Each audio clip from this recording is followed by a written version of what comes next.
నాడు నేడు కార్యక్రమానికి ప్రజల నుండి విశేష స్పందన కనపడుతుంది. మరీ ముఖ్యంగా బడుగు బలహీన వర్గాలకు సంబంధించినటువంటి ఎస్సీ, ఎస్టీ, బీసీ, మైనార్టీ వర్గాలు స్వాగతిస్తున్నారు. ప్రజాప్రతినిధులతో కలిసి అడుగులు వేస్తున్నారు. నాడు నేడు ఆ రోజు మనం చూసాం. గత ప్రభుత్వ హయాంలో లబ్ధిదారులకి ఏ విధంగా ప్రయోజనాలు అందకుండా చేయాలా, వాటిని తగ్గించాలనేటువంటి ఆలోచన ఆ పథకాల్లో నిరంతరం చేసే కార్యక్రమాల్ని మనం చూసాం. ఈ రోజున నేడు జగనన్న పరిపాలనలో అందుకు భిన్నంగా లబ్ధిదారుల్ని గుర్తించడంలో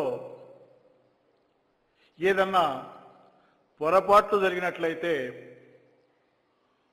ఒక తపనతోని అందరిని గుర్తించాలా, అర్హత కలిగిన ప్రతి ఒక్కరికి కూడా లబ్ధి చేకూర్చాల ఆలోచనతో జగనన్న ప్రభుత్వం మరలా ఒక నెల గడువు ఇచ్చి ఆ గడువులో వచ్చినటువంటి దరఖాస్తులను వెరిఫికేషన్ చేసి వారందరికి కూడా ఏ ఒక్క లబ్ధిదారు కూడా మిగలకుండా అర్హత కలిగిన ప్రతి ఒక్కరికి సంబంధించి కూడా లబ్ధి చేకూర్చడం తపనతో, ఆ ఆశయంతో జగనన్న ప్రభుత్వం ముందుకెళ్తుంది.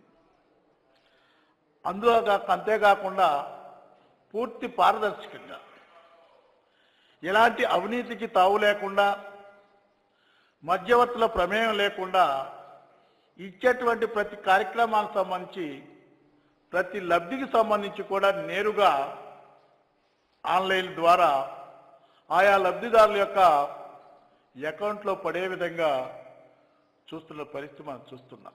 ఇక్కడ ఎలాంటి అవినీతికి ఆస్కారం లేకుండా చేసే పరిస్థితి చూస్తున్నాం. అంతేకాకుండా ఈరోజు మనం చూసుకున్నట్లయితే దాదాపుగా ఈ రాష్ట్రంలో జరిగినట్టు అనేకమైనటువంటి కార్యక్రమాలు, సంక్షేమ కార్యక్రమాలు ప్రారంభించినప్పుడు లబ్ధిదారులను ఎన్నిక చేసి మరలా వారందరూ కూడా లబ్ధిని అందించాల ఆలోచనతో ఒక క్యాలెండర్ ప్రకారం కూడా ఈ రోజున ఈ ప్రభుత్వం ప్రకటించడం జరిగింది. 7, 8, 9, 10, 11, 12 తారీఖుల్లో ఇప్పటికే నిన్న ఈ రాష్ట్ర బీసీ వెల్ఫేర్ ముఖ్యమంత్రి గారు కాపు నేస్తానికి సంబంధించినటువంటి కార్యక్రమాన్ని చేపట్టారు.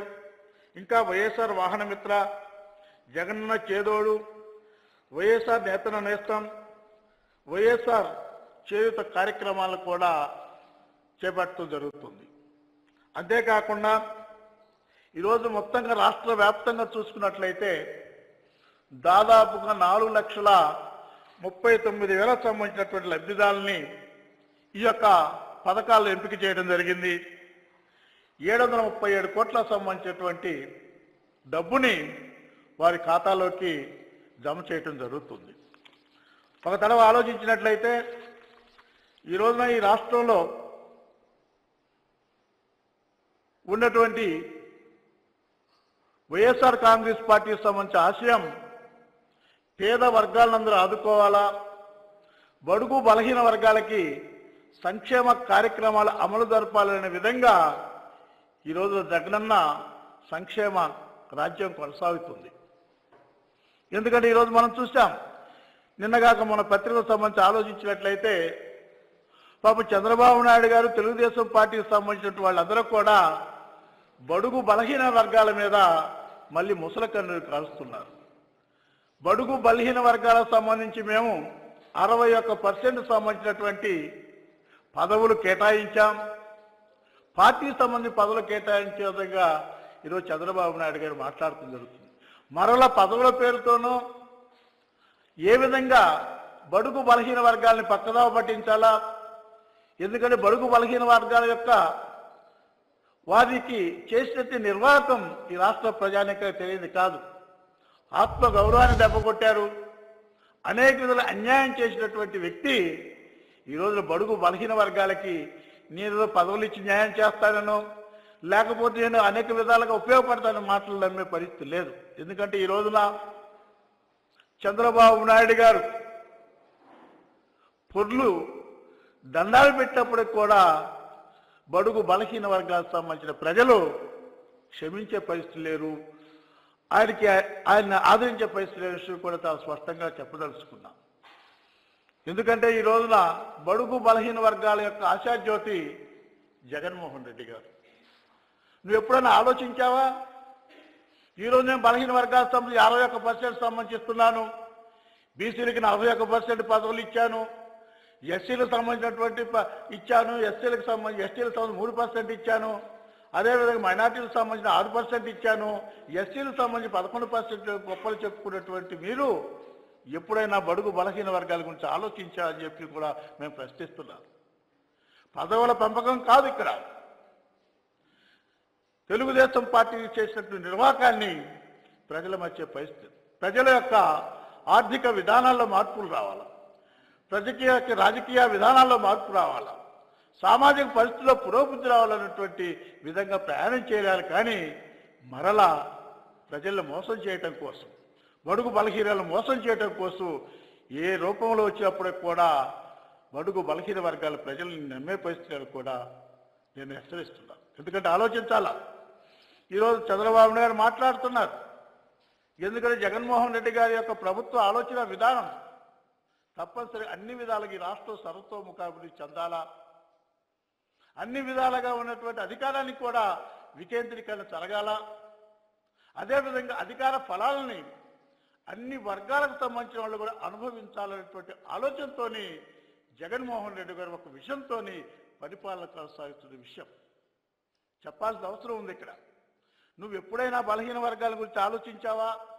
ఎప్పుడైనా నీ మంత్రివర్గానికి సంబంధించి కానివ్వండి, సీట్ల కేటాయింపుకు సంబంధించి కానివ్వండి, బడుగు బలహీన వర్గాల యొక్క ప్రాధాన్యత ఇవ్వటంలో నువ్వు ఎప్పుడైనా ఆలోచించే విషయం కూడా ఈ సందర్భంగా చంద్రబాబు నాయుడు గారిని తెలుగుదేశం పార్టీ వాళ్ళని అడుగుతున్నాను. ఎందుకంటే ఈ రోజు మనం చూసుకున్నట్లయితే బడుగు బలహీన వర్గాల ఆశాజ్యోతి జగన్మోహన్ రెడ్డి గారు, మరీ ముఖ్యంగా అత్యధిక జనాభా కలిగినటువంటి బీసీ వర్గాల యొక్క హృదయాలను చూరకున్నటువంటి వ్యక్తి జగన్మోహన్ రెడ్డి గారు.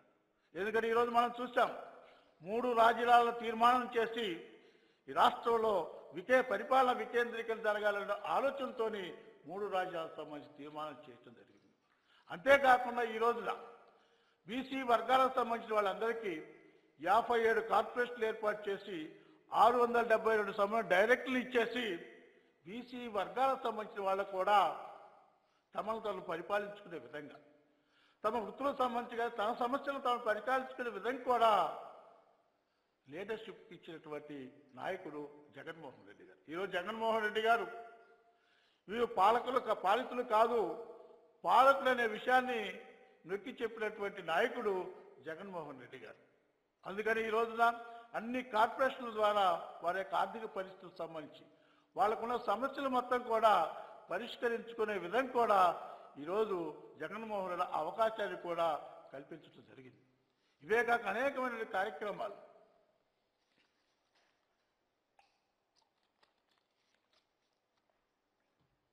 ఆ రోజున గత చంద్రబాబు నాయుడు గారి పరిపాలనలో మాట్లాడిన మాటలు బీసీ వర్గాలకు సంబంధించి కానీ బలహీన వర్గాలకు కానీ నువ్వు ఎన్ని క్షమాపణలు చెప్పినా, నువ్వు ఏ విధ కార్యక్రమాలు చేయాలనేటువంటి మోసం చేసినప్పుడు కూడా బడుగు బలహీన వర్గాలకు సంబంధించి ప్రజలు నిన్ను క్షమించరు. కారణం ఏంటంటే ఎస్సీల్ని అవమానపరిచావు. ఎస్సీలు ఆ రోజు నువ్వు మాట్లాడావు. ఎస్టీలో పుట్టగలుగుతావా, ఎస్టీలో పుట్టాలని ఎవరు అనుకుంటారనే విధంగా ఎస్టీలు మాట్లాడావు. ఎస్టీలకు సంబంధించి కూడా ఎస్టీలకి సరైన జ్ఞానం ఉండదు అనే విధంగా ఎస్టీలు మాట్లాడు. బీసీలని ఘోరంగా అవమానపరిచావు. బీసీలకు సంబంధించినటువంటి న్యాయబ్రాహ్మణులకు సంబంధించి కానివ్వండి, మత్స్యకారులకు సంబంధించి కానివ్వండి అవమానపరిచిన పరిస్థితి ఉంది. నువ్వు ఎప్పుడన్నా ఉన్నటువంటి బడుగు బలహీన వర్గాల ముస్లింల గురించి ఆలోచించావా? నువ్వు ముస్లింలకు 4% రిజర్వేషన్ ఇచ్చినటువంటి నాయకుడు జగన్మోహన్ రెడ్డి గారు, రాజశేఖర రెడ్డి గారు. దాన్ని తూచా తప్పకుండా అమలు జరపడమే కాకుండా ఈ రాష్ట్రంలో దాదాపుగా 5గురు సంబంధించినటువంటి ఉప ముఖ్యమంత్రులు చేసి వీళ్ళ కూడా రాజకీయ ఎదుగుదల కోసం, రాజకీయ గుర్తింపు కోసం తప్పన పడినటువంటి వ్యక్తి శక్తి జగన్మోహన్ రెడ్డి గారి విషయం కూడా గుర్తు చేస్తున్నాం. అందుకని నువ్వేం చెప్పినప్పటికి కూడా, ఎన్ని మోసాలు చేసినప్పుడు కూడా, ఏ విధమైనటువంటి పాచికలు వదిలినప్పుడు కూడా బీసీ వర్గాలకు సంబంధించి బడుగు బలహీన వర్గాలకి సంబంధించినటువంటి వాళ్ళు నిన్ను నమ్మే పరిస్థితి లేరు. ఇది ఆలోచించాల్సిన అవసరం ఉంది. బడుగు బలహీన వర్గాలకు సంబంధించిన వాళ్ళందరూ కూడా ఆలోచించాలా. ఈరోజు డబ్బాలు కొట్టుకుంటున్నారు, డబ్బాలు వాయిస్తున్నారు. మేవేదో పార్టీలకు సంబంధించిన 61% సంబంధించినటువంటి పదవులు ఇస్తున్నామని పరిస్థితి. ఏ పదవులు ఇస్తున్నారు మీరు? ఏ స్థాయి పదవులు ఇస్తున్నారు? పదవులు ఎందుకు ఇస్తున్నారు? పదవులు ఎప్పుడు ఇచ్చారు అనే విషయాన్ని కూడా ప్రజలు ఆలోచిస్తున్నారు. అంటే ఈ రోజున ప్రజలందరూ కూడా జగన్మోహన్ రెడ్డి గారికి మొగ్గారు. జగన్మోహన్ రెడ్డి గారిని మనకు సంబంధించినటువంటి ఆరాధ్య దేవుడిగా జగన్మోహన్ రెడ్డి గారు తప్పనిసరిగా కూడా గత 17 ఏళ్ల కాలంలోనే అనేకమైనటువంటి సంక్షేమ కార్యక్రమాలకు సంబంధించిన చట్టాలకు సంబంధించి చేశారు. తప్పనిసరిగా జగన్మోహన్ రెడ్డి గారు ఆదరిస్తున్న ప్రజల ఉద్దేశంతోనే మోసపూరితమైనటువంటి పదవులతోనో, మోసపూరితమైనటువంటి వాగ్దానాలతోనో ముందుకు రాబోతున్నారు. ఆలోచించాల్సిన అవసరం ఉంది. ఈరోజు ప్రజలు సుఖశాంతులతో ఉన్నారు. రామరాజ్యం వచ్చింది. ఈ రోజున అన్ని విధాలుగా అన్ని వర్గాలకు సంబంధించిన వాళ్ళు సుఖశాంతులతో ఈరోజు జీవనం గడుపుతున్న పరిస్థితుల్లో మరలా మోసం చేయాలని చంద్రబాబు నాయుడు ముందుకు వస్తున్న విషయాన్ని కూడా ప్రజలందరూ కూడా గమనించాల్సిన అవసరం ఉంది. ఎందుకు నువ్వు ఆలోచన చేయలే? గత 5 సంవత్సరాలు కానీ అంతకుముందు కానివ్వండి, నువ్వు అధికారంలో ఉన్నప్పుడు ఏమైనా బీసీల గురించి ఆలోచించావా? బీసీలు వాడుకున్నావు, బీసీలు ఓట్ల బ్యాంక్గా వాడుకున్నావు, బీసీని ఓట్ల యంత్రాంగానే వాడుకున్నావు. బీసీలు ఎప్పుడైనా ఆలోచించావా? బీసీల యొక్క ఆర్థిక పరిస్థితి కానివ్వండి, సామాజిక పరిస్థితి కానివ్వండి, రాజకీయ పరిస్థితుల్లో మార్పు తీసుకున్న ఆలోచన ఎప్పుడైనా చేశావా? నువ్వు కూడా కార్పొరేషన్ సంబంధించి ఇచ్చావు, బీసీలకు సంబంధించి ఎప్పుడు ఇచ్చావు? 11 ఫెడరేషన్లు అంతకుముందు ఏర్పాటు చేస్తున్నది రాజశేఖర రెడ్డి గారి హయాంలో 11 ఫెడరేషన్లు ఏర్పాటు చేస్తుంటే ఎలక్షన్ ముందు ఫిబ్రవరిలో నువ్వు ఒక జీవో చేసి నేను కూడా 18 సంబంధించి కార్పొరేషన్ ఇచ్చా అని చెప్పిన పరిస్థితి. అయినా ఎప్పుడు చెప్పావు అది? జగన్మోహన్ రెడ్డి గారి పాదయాత్రలో అనేక కులాలకు వచ్చి అయ్యా మాకు ఒక కార్పొరేషన్ ఏర్పాటు చేయండి, మేము కార్పొరేషన్ ఉండటం వల్ల కూడా మా ఆర్థిక పరిస్థితులు పెంచడానికి అవకాశం ఉంటుంది, మాకు కూడా మమ్మల్ని మేము అన్ని విధాలు కూడా ఆదుకుంటాను కానీ సమస్యలు మీరు దృష్టికి తీసుకురావడం కూడా అవకాశం ఉన్న ఉద్దేశంతో వేలాది మందికి సంబంధించినటువంటి బీసీ వర్గాలకు సంబంధించి బడుగు బలహీన వర్గాలకు సంబంధించిన వాళ్ళు జగన్మోహన్ రెడ్డి గారు కోరుకుంటే తదనుగుణంగా ఆయన బీసీ వర్గాలకు సంబంధించిన కార్పొరేషన్ ప్రకటించే క్రమంలోనే ముందుగా అధికారం ఉన్నట్టు నువ్వు ప్రకటించడం జరిగింది. అంతవరకు కూడా ఎప్పుడు కూడా కార్పొరేషన్ గురించి మాట్లాడిన మాట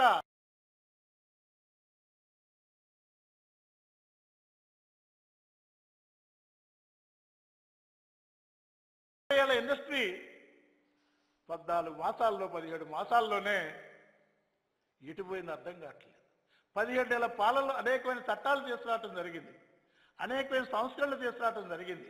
పేదల యొక్క బడుగు బలహీన వర్గాల యొక్క, రైతాంగం యొక్క, మహిళల యొక్క, నిరుద్యోగుల యొక్క సమస్యల పరిష్కారం కోసం నిరంతరంగా తప్పిస్తున్నటువంటి నాయకుడు జగన్మోహన్ రెడ్డి గారు. ప్రజల మనల్ని పొందుతున్న నాయకుడు జగన్మోహన్ రెడ్డి గారు. శాశ్వతంగా జగన్మోహన్ రెడ్డి పరిపాలన కావాలనే విధంగా కూడా ప్రజలు ఆశించేటువంటి నాయకుడు జగన్మోహన్ రెడ్డి గారు. అందుకని నువ్వు ప్రజలు మోసం చేయటం అనేది నీ నైజంగా మారింది. అనేటువంటి కార్యక్రమాలు నువ్వు ఎందుకు ఆలోచిస్తున్నావు? ఇప్పటికి కూడా కింద పడ్డ పైచేయి అనే విధంగా కూడా మరలా మోసం చేయడానికి ముందుకు వస్తుంది. ఏ ఒక్క కార్యక్రమాన్ని కూడా నువ్వు ప్రతి కార్యక్రమానికి ఏదో విధంగా వచ్చి రికార్డు చేసి ప్రజలు తప్పుగా పెట్టడానికి పత్రికల ద్వారా కానీ మీడియా ద్వారా కానివ్వండి, మీ మంది మగముల ద్వారా కానీ చేస్తారు తప్ప ఏ కార్యక్రమాన్ని కూడా మంచి పరిస్థితిగా దీని ఒకటి రావట్లేదు. అంటే కామెర్ల గలవాడికి ప్రపంచం మొత్తం కొత్తగా ఉండే పచ్చగా ఉండే విధంగా ఈ రోజున నీ నైజం ఉంది, నీ పార్టీ నైజం ఉంది, నీ యొక్క నాయకుల నైజం ఉండే పరిస్థితి చూస్తున్నావు. అట్లా కాదు. తప్పనిసరి కూడా ఈ రాష్ట్రంలో ఏదో లబ్ధి కోసమో, ఏదో ఎలక్షన్ కోసమో, లేకపోతే ఏదో పేరు ప్రతిష్టల కోసం చేసే కార్యక్రమాలు కాదు. ప్రజల యొక్క ఆవేదన గుర్తించారు, ప్రజల యొక్క ఆక్రమణలు గుర్తించారు.